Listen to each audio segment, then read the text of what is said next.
Dans les rues de Melbourne, personne ne pouvait imaginer que deux inconnus allaient réinventer la musique. Pourtant, c'est exactement ce qui s'est passé. Voici comment Lisa Gerrard et Brendan Perry ont donné naissance à Dead Can Dance. Aujourd'hui, on revient sur un groupe culte qui a bousculé la musique des années 80.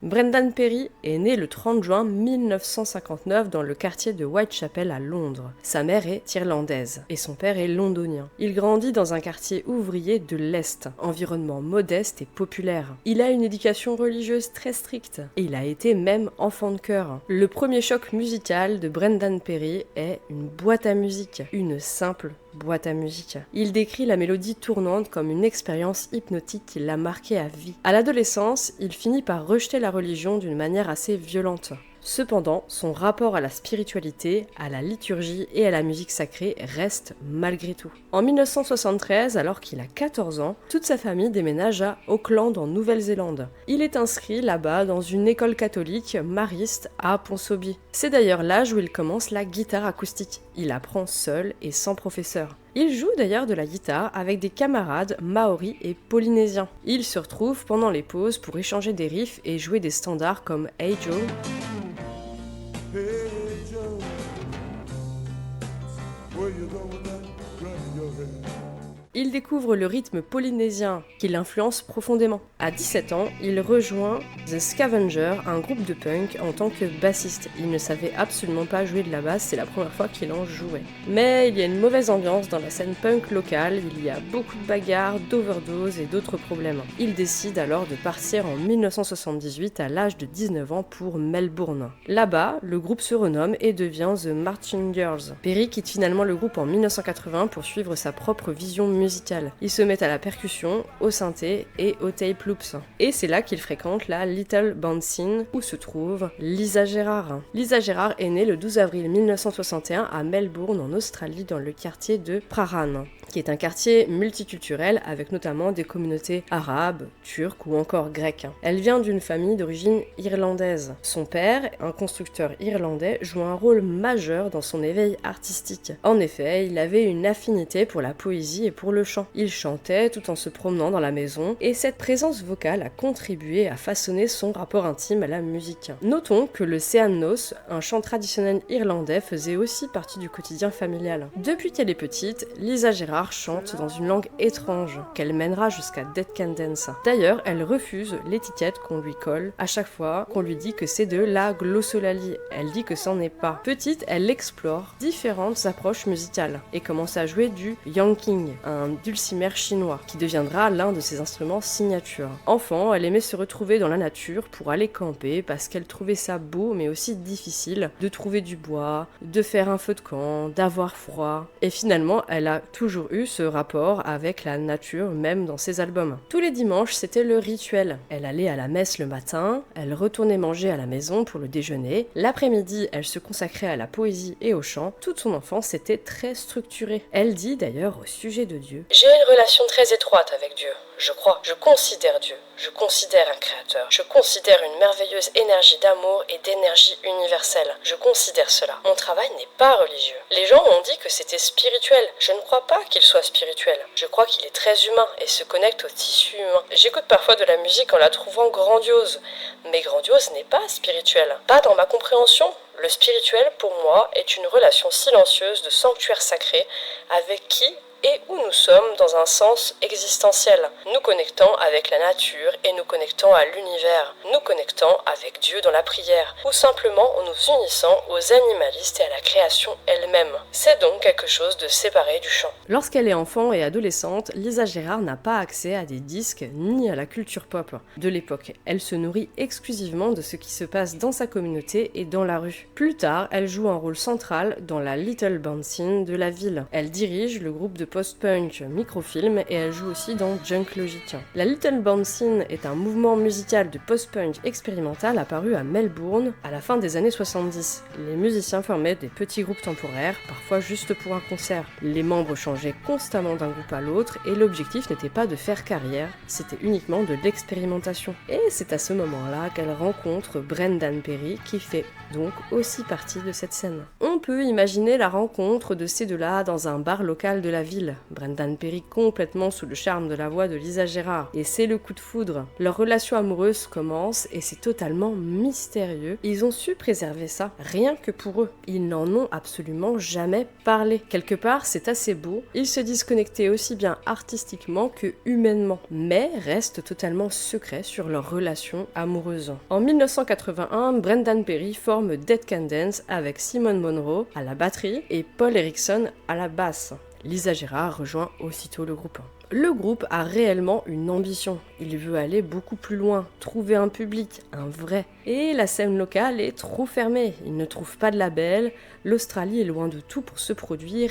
Rien n'est facile. En 1982, c'est le grand départ pour Londres. Ils espèrent y trouver une scène, un public international et bien sûr une nouvelle vie. Simone Monroe, lui, reste en Australie. Brendan Perry et Lisa Gerrard décrivent tous les deux la même chose au sujet de Londres. C'est un choc brutal. C'est un environnement sans nature, rempli de misère sociale, où l'on sent l'odeur de l'urine et le froid. Les logements y sont délabrés, il y a de la violence, et Brendan Perry ressent particulièrement un sentiment d'isolement. Mais c'est aussi un accès plus facile aux scènes musicales qui leur ressemblent, et un environnement culturellement riche. Ils vivent dans un HLM à Barkentine Estate, sur l'île aux chiens, dans l'est de Londres. Ils n'ont pas d'argent, pas de manager, pas de réseau, seulement leur matériel et leur détermination. Et ils vivent des allocations chômage en attendant. Le groupe commence à se produire dans des petites salles, des clubs et des lieux alternatifs. C'est là qu'ils rencontrent Peter Ulrich qui deviendra le batteur du groupe. La première année à Londres fut vraiment très difficile. Mais leurs démos circulent dans les milieux underground londoniens. C'est dans ce contexte que le label 4AD entend parler d'eux. C'est un label indépendant britannique fondé en 1980 par Ivo Watts Russell et Peter Kent. Le label est connu pour produire des groupes de post-punk, d'ethereal, de dark wave et d'avant-garde, mais aussi pour son esthétique visuelle grâce aux pochettes créées par Vaughan Oliver. En juin et juillet 1983, comme le label les trouve convaincants,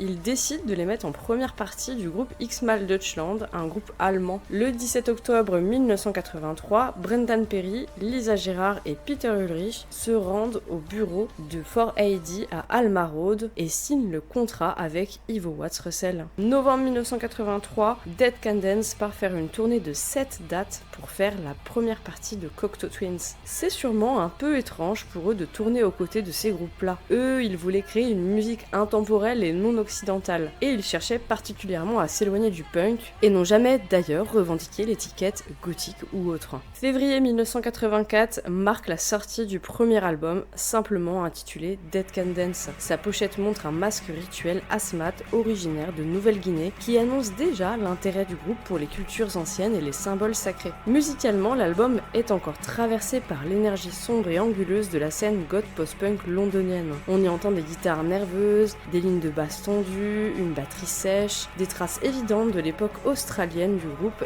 et des influences de Brendan Perry. Mais déjà quelque chose dévie. Des percussions tribales, des atmosphères rituelles, des harmonies qui ne doivent rien au rock occidental. Dead Can Dance est en train de devenir Dead Can Dance. La voix de Lisa Gerrard, elle, n'a pas encore basculé dans la langue qu'elle a inventée, qui fera sa légende. Elle a une diction si particulière qu'elle semble étirer les syllabes, les sculpter, les faire vibrer comme des incantations. On y entend l'influence des chants traditionnels irlandais, mais aussi une recherche d'intensité émotionnelle qui dépasse la langue elle-même. C'est une voix qui ne raconte pas, elle invoque. Brendan Perry, de son côté, apporte un contrepoint d'une douceur presque fragile. Sa voix grave, posée, mélancolique, équilibre parfaitement l'ardeur mystique de Lisa. Ce dialogue entre eux est déjà là, même si leur univers n'a pas encore atteint la profondeur orchestrale des albums suivants. Ce premier disque est donc un objet hybride, trop goth pour être world, trop tribal pour être post-punk, trop mélodique pour être industriel. C'est un inclassable. On y entend un groupe qui cherche, qui tâtonne, mais qui possède déjà une identité singulière. Rien n'est encore abouti, mais tout est déjà là. Dead Can Dance ne ressemble à personne, et ce premier album en est la preuve brute, presque primitive, une porte entrouverte sur un monde qui, dans les années suivantes, deviendra immense. L'album n'est pas du tout un succès commercial, les médias s'en fichent et la presse aussi. Il circule seulement dans les scènes underground. Ensuite, Brendan Perry commence à acheter des instruments, des percussions, des flûtes, des tambours et divers instruments du Moyen-Orient. C'est aussi la période où Lisa Gerrard s'exerce à pratiquer sa propre langue. Ils n'ont qu'une envie, se détacher du punk et de ses dérivés. Ils sont confiés au producteur John A. Rivers pour la suite de cette aventure. De septembre à novembre 1985, Dead Can Dance s'enferment pour enregistrer ce qui deviendra leur véritable métamorphose, Spleen and Ideal. Ce n'est plus un simple album, c'est une renaissance. Le titre vient d'une section des Fleurs du Mal de Baudelaire, vous savez sûrement, le spleen, cette mélancolie lourde, presque maladive, et l'idéal, cette aspiration au sublime, à la lumière, à l'absolu. Dead Can Dance va en faire une musique. Et une question plane. Lisa est-elle le spleen? Brendan est-il l'idéal?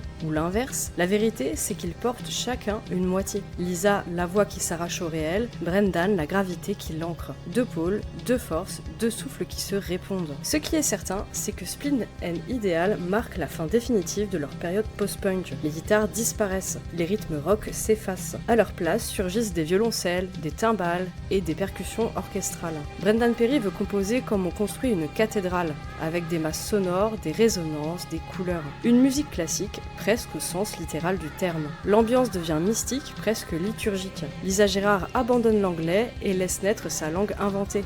Un langage sans grammaire, sans traduction, fait uniquement d'émotions pures. Sa voix n'est plus un texte, c'est un instrument, un souffle, une invocation. Et pendant que le groupe se transforme, la pochette raconte déjà l'histoire. La démolition d'un silo industriel à Salford Quays. Elle montre un bâtiment qui s'effondre dans un nuage de poussière. Une image brute, violente, mais nécessaire. C'est la métaphore parfaite. Détruire l'ancien pour laisser naître l'idéal. En 1986, ils partent en Allemagne, en Angleterre, aux Pays-Bas et en Belgique pour une tournée autour de cet album. D'avril à mai 1987, Dead Can Dance entre en studio pour enregistrer Within the Realm of a Dying Sun. C'est un moment charnière. Le groupe a définitivement tourné le dos au rock. À la place, une musique orchestrale, liturgique, presque funéraire. Un langage nouveau, entièrement façonné par Brendan Perry et Lisa Gerrard. La pochette de l'album est devenue iconique.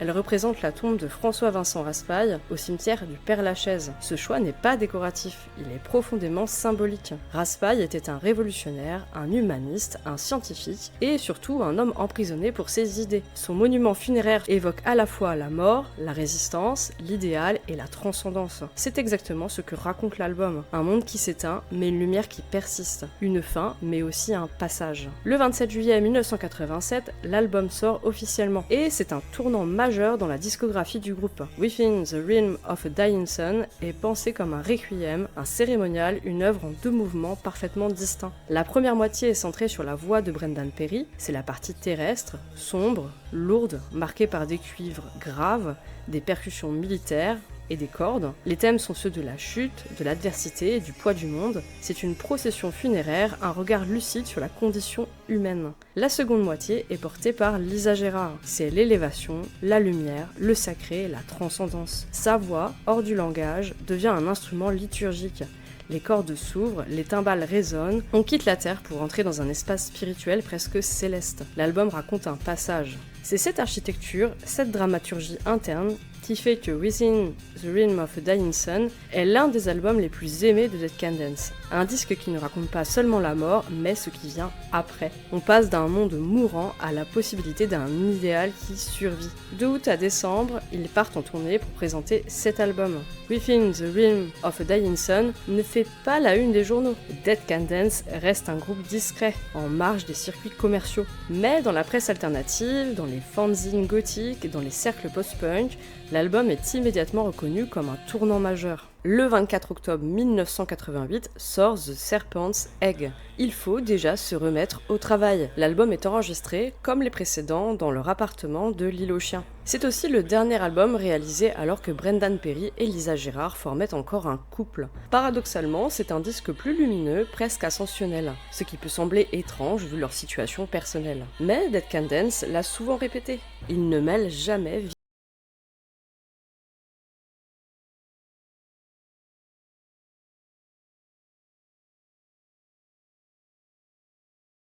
Reste à savoir jusqu'où cet équilibre pourra tenir.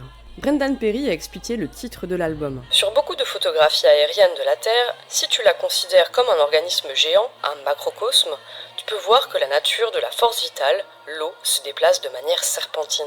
Et il ajoute: Pour Host, quand je travaillais sur l'arrangement des cordes, je suis parti de la ligne de basse vers le haut. C'est aussi comme ça que beaucoup de compositeurs baroques travaillaient, avec le basso continuo, quand les pédales d'orgue étaient jouées au pied. J'ai posé ça et je me suis dit, ça sonne bien ce bourdon. Mais une fois que ça commence à bouger, tu ajoutes un accord au-dessus de la basse, puis le contrepoint de base, et ensuite tu superposes, et à chaque passage il y a quelque chose de nouveau. Tu te laisses porter, c'est comme une rivière. La musique, quand elle fonctionne, et tu es sur un radeau à descendre le courant, et tu te sens bien. Tout autour de toi est magnifique, et tu oublies complètement ton environnement. Et puis arrive le violoncelle et les cordes, et tu n'avais rien planifié, et c'est là que tu obtiens ces incroyables maillages d'harmonie et de dynamique. De 1988 à 1989, il y a la tournée de l'album, alors que le couple est en train de se fissurer. Dans la foulée, Brendan Perry compose la musique du film El Niño de la Luna d'Agustí Villarronga, dans lequel Lisa Girard fait ses débuts en tant que comédienne. Peu après, Lisa retourne en Australie. Brendan reste en Angleterre, puis part s'installer en Irlande. Lisa expliquera plus tard qu'ils ont pu continuer à créer à distance sans difficulté. C'était déjà leur manière de fonctionner, même lorsqu'ils vivaient dans le même appartement. Brendan s'occupait de la musique et elle arrivait ensuite pour poser les choses qu'elle avait à poser. 1990, Dead Can Dance enregistre Ion. C'est le premier album réalisé après leur séparation sentimentale, mais leur collaboration artistique reste intacte. Ion est entièrement tourné vers les musiques du Moyen-Âge et de la Renaissance. On y trouve des instruments anciens, donc des cornemuses, des percussions médiévales, des modes archaïques, des polyphonies vocales, des textures liturgiques inspirées du chant sacré. La pochette de l'album reprend un détail du panneau central du Jardin des délices de Jérôme Bosch, la terre au milieu du triptyque. C'est l'album où Brendan Perry et Lisa assument pleinement leur fascination pour les musiques prémodernes. Brendan expliquera d'ailleurs dans une interview: Nous n'avons pratiquement rien écouté d'autre ces 2 dernières années que la musique des troubadours et des trouvères. Cette musique qui s'est développée en France au XIIe et XIIIe siècle, née d'une fusion entre la musique folklorique européenne et les instruments et influences orientales ramenés par les croisés. L'album contient également une reprise d'un véritable morceau médiéval, le saltarello, une danse italienne du XIVe siècle. C'est l'une des preuves les plus claires que Ion n'est pas une fantaisie gothique ou une reconstitution imaginaire. C'est un album enraciné dans des sources historiques authentiques. Quant au morceau Song of the Sibyl, la prophétie apparaît pour la première fois sous forme d'acrostiche en grec attribuée à l'évêque Eusèbe de Césarée. Elle est ensuite traduite en latin par saint Augustin dans la Cité des Dieux. À partir du Xe siècle, on retrouve ce texte dans plusieurs régions d'Europe, dans la couronne d'Aragon, en Italie, en Castille et en France, intégré au sermon Contra Judeos. Ce texte finit par être inséré dans la liturgie. Il devient la lecture de la 6e leçon du second nocturne des matines et est chanté comme une partie intégrante du rituel. À l'origine, le chant est interprété en latin, mais dès le XIIIe siècle, on voit apparaître des versions en catalan. Et c'est là que Dead Can Dance est souvent mal compris. Certains parlent d'appropriation culturelle, mais c'est ignorer que la musique médiévale elle-même est un mélange de cultures. Dead Can Dance ne copie pas, ils réactivent ces circulations déjà existantes. Ils empruntent, oui, mais toujours avec respect, avec élégance et sans jamais tomber dans le cliché. La tournée d'Ion occupe toute la seconde moitié de l'année 1990. Cet album médiéval marque la fin d'un cycle. Mais la vie personnelle de Brendan Perry et Lisa Girard les pousse désormais dans 2 directions géographiques opposées. Lisa retourne définitivement en Australie auprès de sa famille, et Brendan reste en Irlande, isolé dans son église transformée en studio. Pour la première fois, Dead Can Dance n'est plus un duo vivant sous le même toit, ni même sur le même continent. Et pourtant, c'est précisément cette distance qui va ouvrir un nouveau chapitre. Chacun compose seul, dans son propre monde, dans son propre paysage sonore. Puis, comme un rituel, Lisa traverse la planète pour rejoindre Brendan. Là, pendant 3 mois, ils fusionnent leurs morceaux, leurs visions et leur culture. Le résultat, c'est Into the Labyrinth, sorti le 13 septembre 1993. C'est un album qui quitte l'Europe médiévale pour embrasser le monde entier. Un disque où les influences ethniques ne sont plus des touches discrètes, mais le cœur de la musique. Un album entièrement joué par eux deux, sans aucun invité, comme une déclaration d'indépendance artistique. Après les cathédrales sonores d'Ion, Dead Can Dance entre dans un labyrinthe plus vaste, celui des traditions du monde, des mythes grecs, des langues inventées, des chants aborigènes, des ballades irlandaises, des poèmes de Brecht. Un labyrinthe où chaque couloir mène à une autre culture, une autre mémoire, une autre émotion. Le duo n'est plus un couple, mais il n'a jamais été aussi uni musicalement. La distance géographique devient un espace créatif, et Dead Can Dance, pour la première fois, regarde au-delà de l'Europe, vers le monde entier, vers le labyrinthe. Le titre lui-même annonce ce changement. Il renvoie au mythe grec de Thésée et du Minotaure, un symbole de quête intérieure, de traversée, de transformation. Plusieurs titres de l'album prolongent cette idée, en faisant référence à la Grèce antique, au théâtre, au labyrinthe et à la métamorphose. Musicalement, l'album est un carrefour. C'est également leur premier disque bénéficiant d'une véritable sortie sur un label majeur aux États-Unis, grâce à l'accord de distribution conclu entre 4AD et Warner Bros. Records. C'est une exposition universelle qui les amène sur le marché américain. Et c'est aussi l'un de leurs plus grands succès commerciaux, puisqu'il atteint 500 000 exemplaires vendus dans le monde. C'est un chiffre absolument exceptionnel pour le groupe. Lisa Gerrard soulignera plus tard dans une interview que ce succès n'a pas profité financièrement au groupe autant qu'on pourrait l'imaginer. Elle explique que malgré les ventes importantes, le label, via les accords de distribution et les mécanismes contractuels, s'en est mis plein les poches, tandis que continuent à vivre modestement et à financer leurs projets avec difficulté. Ce contraste entre reconnaissance internationale et fragilité économique est un élément clé pour comprendre la trajectoire du groupe à cette période. Malheureusement, un événement tragique marque cette période. C'est la mort du frère de Lisa Gerrard, Mark Gerrard. Il avait effectivement participé comme musicien additionnel au début de leur carrière, notamment à la trompette sur Within the Rim of a Dying Sun. En 1995, Lisa entame sa carrière solo avec The Mirror Pool et elle dédie toute sa tournée à son frère disparu. Cependant, nous n'allons pas aborder ici les carrières solo de Lisa Gerrard ou de Brendan Perry, nous nous concentrons uniquement sur le duo Dead Can Dance. Je n'évoque pas non plus les albums live ou les compilations, mais sachez que ça existe et qu'on y trouve parfois des morceaux inédits et introuvables ailleurs. C'est quelque part une manière habile de rendre ces sorties plus attractives qu'une simple compilation. Spirit Chaser sort le 3 juin 1996. On a longtemps entendu dire que Spirit Chaser aurait été réalisé en l'hommage du frère de Lisa Gerrard. Or, aucune interview officielle ne confirme cette interprétation, il y a juste le Wikipédia qui en parle. Il s'agit probablement d'une extrapolation née du fait que Lisa Gerrard traversait un deuil réel à cette période. Ce qui est certain, en revanche, c'est que l'album est né dans la tourmente. Brendan Perry et Lisa Gerrard ne sont plus du tout d'accord sur la direction artistique du groupe. Leur collaboration devient difficile, et parfois même conflictuelle. Lisa, profondément affectée par la mort de son frère, traverse une période émotionnelle très lourde, ce qui ajoute une tension supplémentaire au processus créatif.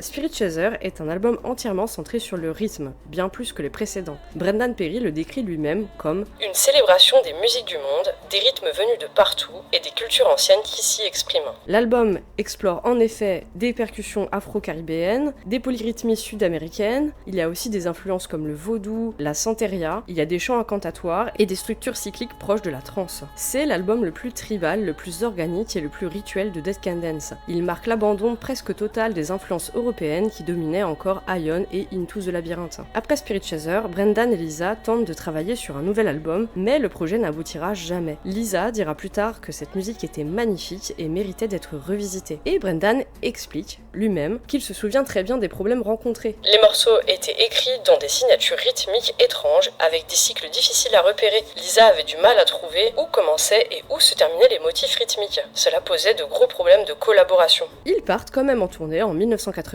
pour faire la promotion de l'album. En 1998, après des années de tensions artistiques et personnelles, le groupe se sépare pour une décennie. Lisa se lance très vite dans une carrière solo intense. Comme on l'a dit précédemment, elle enchaîne The Mirror Pool en 1995, des collaborations prestigieuses, des bandes originales de films, et elle a notamment une reconnaissance internationale grâce au film Gladiator. Elle travaille de manière instinctive, émotionnelle et souvent improvisée. Elle s'entoure de musiciens, de compositeurs et de réalisateurs, et elle évolue dans un flux continu, presque ininterrompu. Brendan, lui, choisit une voie plus solitaire. Il se retire dans son église studio, en Irlande, où il compose lentement et minutieusement. Il sort Eye of the Hunter en 1999, puis se consacre à l'enseignement musical, à la restauration de son studio et à des projets personnels plus discrets. Là où Lisa multiplie les collaborations, Brendan privilégie la maîtrise technique, la réflexion, la structure. Ce sont deux trajectoires presque opposées. En 2005, c'est la réconciliation. Ils font quand même une tournée où ils sortent Memento, The Very Best of Dead Can Dance et une compilation parue le 25 octobre 2005 sur le label Rhino. Et elle sort juste après une tournée américaine. Il est évident que cette parution vise à entretenir le regain d'intérêt autour du groupe, fraîchement reformé pour cette tournée exceptionnelle. C'est une reformation ponctuelle, sans projet d'album studio. Et tout ça finalement ne donne pas grand chose. Chacun rentre chez lui. C'est dans l'interview accordée à Pitchfork en 2012 que Brendan et Lisa expliquent enfin ce qui s'est passé pendant ces années d'éloignement. Ils y décrivent une période de maturation presque nécessaire. Brendan parle d'un temps de recul, d'un besoin de retrouver une forme de paix intérieure après les tensions de Spirit Chaser.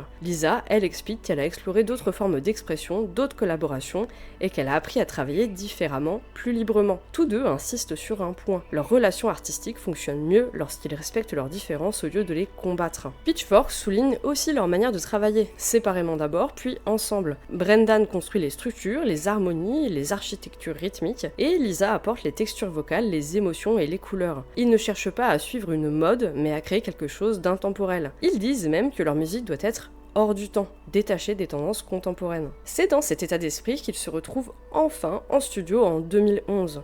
Ils quittent 4AD pour rejoindre Pias, qui leur offre une liberté totale. De cette liberté naît Anastasis, un album qui porte bien son nom puisqu'il signifie résurrection en grec, et l'album sort en 2012. Anastasis est un album de renaissance au sens le plus littéral. Il puise dans les traditions méditerranéennes, ottomanes et moyen-orientales, avec des rythmes cycliques, des cordes, des percussions. Brendan y déploie une voix grave, solennelle, presque prophétique, tandis que Lisa offre des envolées vocales mystiques, qui donne au disque une dimension sacrée. Même si elle a toujours dit qu'elle ne faisait pas de musique sacrée, lorsqu'on écoute Dead Can Dance, c'est quand même ce que l'on ressent, je trouve. Chaque morceau est construit comme un rituel, lent, ample et patient. On y retrouve la majesté de Into the Labyrinth, la profondeur rythmique de Spirit Chaser, mais avec une maturité nouvelle, apaisée. L'album ne cherche pas à moderniser Dead Can Dance, il prolonge leur quête d'intemporalité, comme si le duo avait enfin trouvé un terrain d'entente après des années de divergence. Et c'est précisément durant cette période que j'ai eu la chance inespérée de voir Dead Can Dance 2 fois en concert. D'abord au Grand Rex en 2012, puis aux Arènes de Nîmes en 2013. À l'époque, je n'aurais jamais imaginé que cela puisse arriver. Le simple fait d'espérer un nouvel album, d'ailleurs, relevait du miracle. Les voir sur scène tenait presque du surnaturel. Dionysus paraît le 2 novembre 2018. La pochette attire immédiatement l'attention. C'est un masque crânien Huichol, une œuvre spirituelle du peuple Wixárika du Mexique. L'art Huichol est une tradition sacrée, reconnaissable à ses motifs géométriques complexes, ses couleurs éclatantes et l'usage de perles ou de fils colorés appliqués sur des objets. Ce choix visuel n'a rien d'anodin. Il renvoie directement à la dimension spirituelle, extatique et ancestrale que Dead Can Dance explore dans cet album. Le titre lui-même évoque Dionysos, dieu grec du vin, de l'extase, et une figure associée à la perte de soi, aux célébrations et à la dissolution des frontières entre l'humain et le divin. Dionysus s'inscrit pleinement dans cette logique, un voyage archaïque, sensoriel, presque chamanique, où la musique devient un acte sacré. Dans l'interview accordée à Highwire Days en décembre 2018, Brendan Perry revient longuement sur la jeunesse de cet album. Installé dans son studio en France, il explique qu'il garde toujours ses instruments à portée de main, prêt à saisir l'inspiration dès qu'elle surgit. Il évoque aussi un tournant personnel. Sa fille est désormais à l'université et cette transition marque pour lui un nouveau départ. Il parle de son aisance avec les instruments à cordes frettées, guitare, saz, baglama, bouzouki, qui lui permettent d'accorder naturellement des instruments plus exotiques. Dionysus, raconte-t-il, mène instruments acoustiques, percussions rituelles, flûte pastorale et bibliothèque de sons dans une approche hybride où tradition et technologie se rencontrent. Pour lui, l'album est un récit sans parole, un voyage émotionnel construit à partir de rythmes, de textures et de voix qui plongent l'auditeur dans un état d'extase quasi mythologique. Le 20 mars 2026, Dead Can Dance annonce que pour chaque achat du titre Our Day Will Come, le groupe reversera 50% des bénéfices au Ghassan Abou Sitta Children's Fund, une organisation qui fournit des soins médicaux aux enfants de Gaza et soutient un secteur de santé gravement éprouvé en Palestine comme au Liban. Le morceau est dédié aux aspirations nationales partagées entre les peuples irlandais et palestiniens. Son titre renvoie directement au slogan républicain irlandais « Notre jour viendra », expression historique associée à la lutte pour une Irlande unifiée et libérée de la domination coloniale. En parallèle, Dead Can Dance annonce qu'ils retirent leur musique des plateformes de streaming. Le groupe explique que leurs nouveaux titres seront désormais disponibles disponible exclusivement via leur label Holy Tongues sur Bandcamp.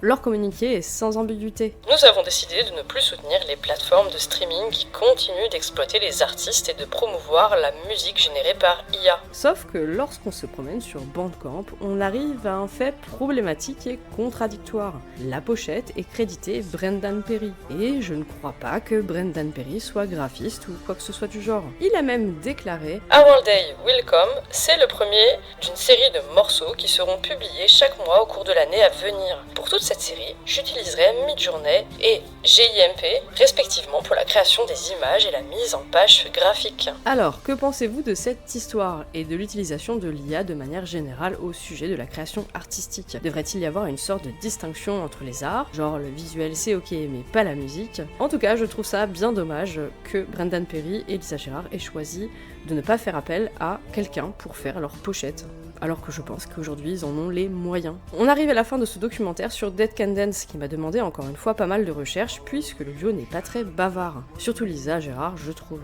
Dead Can Dance est un groupe culte, vraiment. Si vous ne connaissez pas, je vous conseille de vous y plonger, vous n'en ressortirez pas indemne. Pour ceux qui sont déjà familiarisés avec le groupe, alors vous préférez qui? Lisa, Brendan? Vous pouvez me dire aussi quel est votre album préféré. Personnellement, j'ai bien du mal à faire un top, les albums changent au fil du temps et des périodes de vie. Bref, j'espère que cette vidéo vous a plu et je vous dis à la prochaine pour un autre documentaire.